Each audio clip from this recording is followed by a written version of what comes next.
For better experience, please visit to the playlist section of our channel. There you will get all the content easily, topic-wise.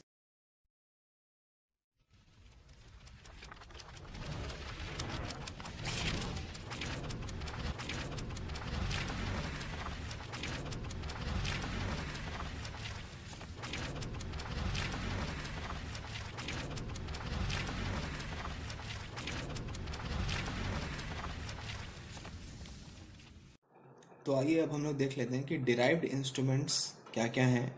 और ये तो हम लोगों ने देख ही लिया कि क्या क्या है, लेकिन उन्हें डिटेल में समझते हैं कि तीनों डिराइव्ड इंस्ट्रूमेंट्स जो मैंने बताए थे आपको कि तो उनको डिटेल में ज़रा समझ लेते हैं।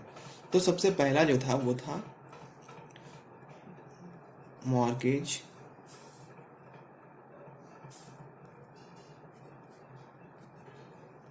बॉन्ड्स। तो मॉर्गेज बॉन्ड्स जो है वो कोलैटरलाइज्ड टर्म डेब्ट ऑफरिंग है। कहने का मतलब एक एक बॉन्ड जो इशू किया जाता है ना, वो एक प्लेज कोलैटरल से बैक्ड होता है। मतलब उस एक प्लेज कोलैटरल रहता है। तो जैसे कि मतलब कि हम लोग जानते हैं कि मॉर्गेज का मतलब क्या होता है। कोई कोलैटरल जो कि हम लोग बैंक के पास जमा रखते हैं लोन लेते समय, वो एक कोलैटरल टाइप का चीज़ है। उसी को हम लोग मॉर्गेज कहते हैं। जैसे कि हम लोग कुछ गिरवी रख देना, उसी को मॉर्गेज कहते हैं। हिंदी में गिरवी रख देना को मॉर्गेज कहा जाता है। तो अगर बैंक के पास कोई सिक्योरिटी हम लोग रख दिए, कुछ कोलैटरल दिए हैं लोन लेने के लिए, तो उसको हम लोग मॉर्गेज कहते हैं। तो उसी कोलैटरल का कोई कमर्शियल बैंक जब यूज़ करता है बॉन्ड्स इशू करने के लिए, उसको उसको एक ढाल बनाता है, ताकि जब बॉन्ड्स इशू हो तो इंटरेस्ट जो चुकाए बैंक, तो उस मॉर्गेज जो उसके पास मॉर्गेजेस हैं बैंक के पास, कमर्शियल बैंक के पास, उन मॉर्गेजेस के थ्रू वो इंटरेस्ट चुका पाए। इसीलिए बैक्ड बाय लिखा गया है। तो बैक्ड बाय प्लेज कोलैटरल्स, हर एक मॉर्गेज बॉन्ड्स जो इशू होता है मार्केट में, वो बैक्ड बाय प्लेज कोलैटरल होता है। अब आइए हम लोग नेक्स्ट देख लेते हैं नेक्स्ट क्या है। तो नेक्स्ट आपका था pass through certificates.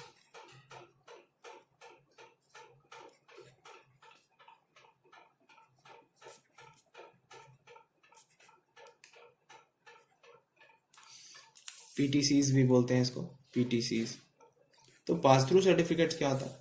When mortgages are pooled together, कई सारे मॉर्गेजेस को जब पुल किया, मॉर्गेज का मतलब मैंने आपको तुरंत अभी बताया। अब कई सारे मॉर्गेजेस जब एक साथ इकट्ठे होके and undivided interest in the pool are sold, और उसका जो अनडिवाइडेड इंटरेस्ट है उसको बेच दिया जाता है। किसके द्वारा? कमर्शियल मतलब जो मॉर्गेज बैंकर है, जो बैंक है, उसके द्वारा बेच दिया जाता है। तभी पास थ्रू सर्टिफिकेट्स का क्रिएशन होता है, तब पास थ्रू सर्टिफिकेट्स पैदा होते हैं। तो when mortgages are pooled together and undivided interest in the pool are sold. Diagram के थ्रू मैं आपको बताना चाहूँगा कि जैसे कि कोई बॉरोवर है, इसने लोन लिया। कैश फ्लो को मैं इंडिकेट कर रहा हूँ, इसीलिए जो डायरेक्शन है बॉरोवर की तरफ है।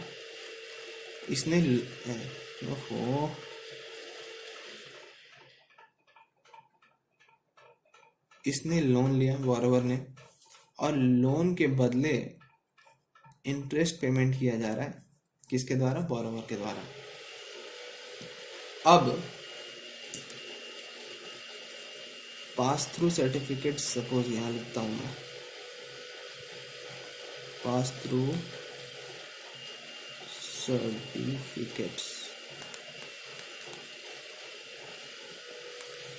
अब ये पास थ्रू सर्टिफिकेट्स जो है,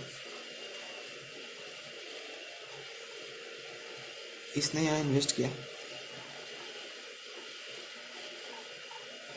किया और इसके बदले में बैंकर इन्हें इंटरेस्ट चुका रहा है। ओके। तो बोरोवर ने जब लोन लिया होगा बैंकर से तो कुछ ना कुछ कोलैटरल तो रखा होगा ना बैंक के पास, कुछ ना कुछ सिक्योरिटी तो रखी होगी बैंक के पास बोरोवर ने। वो जो सिक्योरिटी रखा बोरोवर ने बैंक के पास, वो इस बैंकर ने क्या किया, उस सिक्योरिटी का जो इंटरेस्ट है, उस इंटरेस्ट को कमाने के लिए इसने पास थ्रू सर्टिफिकेट इशू कर दिया। अब पास थ्रू सर्टिफिकेट से ये इसने इन्वेस्ट किया और उसमें से जो इंटरेस्ट आ रहा है, मॉर्गेजेस में से जो इंटरेस्ट आ रहा है, उस इंटरेस्ट मॉर्गेज प्रॉपर्टी से जो इंटरेस्ट आ रहा है, उस इंटरेस्ट से ये पैसा चुका रहा है पास थ्रू सर्टिफिकेट होल्डर्स को। पास थ्रू सर्टिफिकेट होल्डर यहाँ लिख देता हूँ, होल्डर्स को पैसा चुका रहा है। तो एक बोरोवर तो होगा नहीं बैंकर के पास, कई सारे बोरोवर्स होंगे जिन्होंने लोन ले रखे होंगे बैंकर के पास से। तो उतने सारे लोगों ने कुछ ना कुछ सिक्योरिटीज भी रखी होगी, कुछ ना कुछ मॉर्गेजेस भी रखे होंगे बैंकर के पास। तो इतने सारे मॉर्गेजेस का इंटरेस्ट को जब क्लब किया जाता है तभी पैदा होता है पास थ्रू सर्टिफिकेट का खेल। और पास थ्रू सर्टिफिकेट होल्डर इसमें इन्वेस्ट करता है और उसी से इंटरेस्ट पेमेंट किया करता है बैंकर। उसी मॉर्गेजेस में से जो इंटरेस्ट मॉर्गेज प्रॉपर्टीज में से जो इंटरेस्ट होता है वही इंटरेस्ट यहाँ पे पेमेंट किया जाता है बैंकर के द्वारा। तो यही है एक ओवरऑल आइडिया कि क्या है पास थ्रू सर्टिफिकेट। देखिए यहाँ पे लिखा भी है उसी तरह से गया है, when mortgages are pooled together and undivided interest in the pool are sold. जब कई सारे मॉर्गेजेस को एक साथ इकट्ठा करके उसके अनडिवाइडेड इंटरेस्ट को बेच दिया जाता है तभी पास थ्रू सर्टिफिकेट्स पैदा होते हैं, तभी pass through certificate holder come into the picture. Now जो थर्ड वन था वो था आपका पार्टिसिपेशन सर्टिफिकेट्स। तो पार्टिसिपेशन सर्टिफिकेट्स को भी देख लेते हैं कि पार्टिसिपेशन सर्टिफिकेट्स आखिर कार क्या होता है।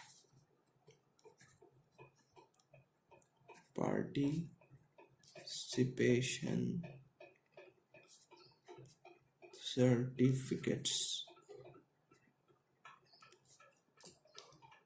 पार्टिसिपेशन सर्टिफिकेट्स जो है वो इंटर बैंक इंस्ट्रूमेंट्स होते हैं।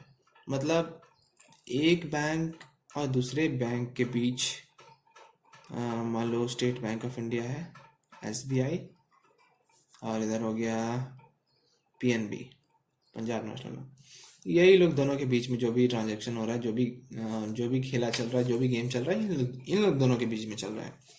तो इसीलिए इनको इंटर बैंक इंस्ट्रूमेंट कहा जाता है। एक बैंक दूसरे बैंक को इशू करता है, एक बैंक दूसरे बैंक को, इस तरह से इशू होता है।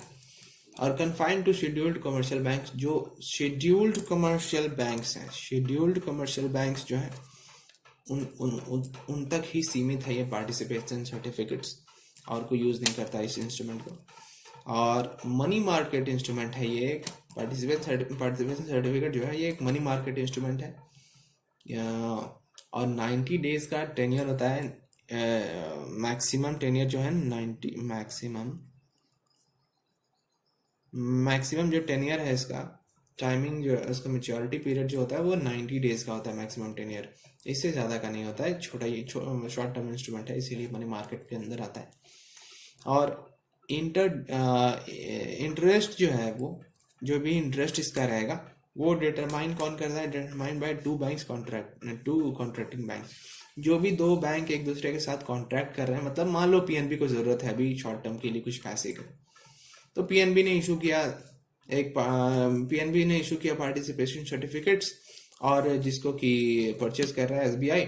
तो ये लोग दोनों के बीच में कॉन्ट्रैक्ट है, तो जो रेट ऑफ इंटरेस्ट है उस पार्टिसिपेशन सर्टिफिकेट का, वो मतलब जिस रेट पे PNB पैसा चुकाएगा SBI को, क्योंकि SBI अभी पैसा दे रहा है, इसके शॉर्ट टर्म रिक्वायरमेंट है पैसे का PNB को, तो अभी जो ये पैसा दे रहा है उसका इंटरेस्ट तो चुकाना पड़ेगा ना PNB को। तो PNB जिस रेट पे इंटरेस्ट चुकाएगा वो रेट कौन डिटरमाइन करेगा, ये लोग दोनों आपस में मिलकर डिटरमाइन कर लेगा। मतलब पार्टिसिपेशन सर्टिफिकेट्स के जो दोनों बैंक्स जो इशूअर है और जो होल्डर है, वही तो दोनों डिटरमाइन करेगा कि क्या कितना रेट ऑफ इंटरेस्ट रहना चाहिए।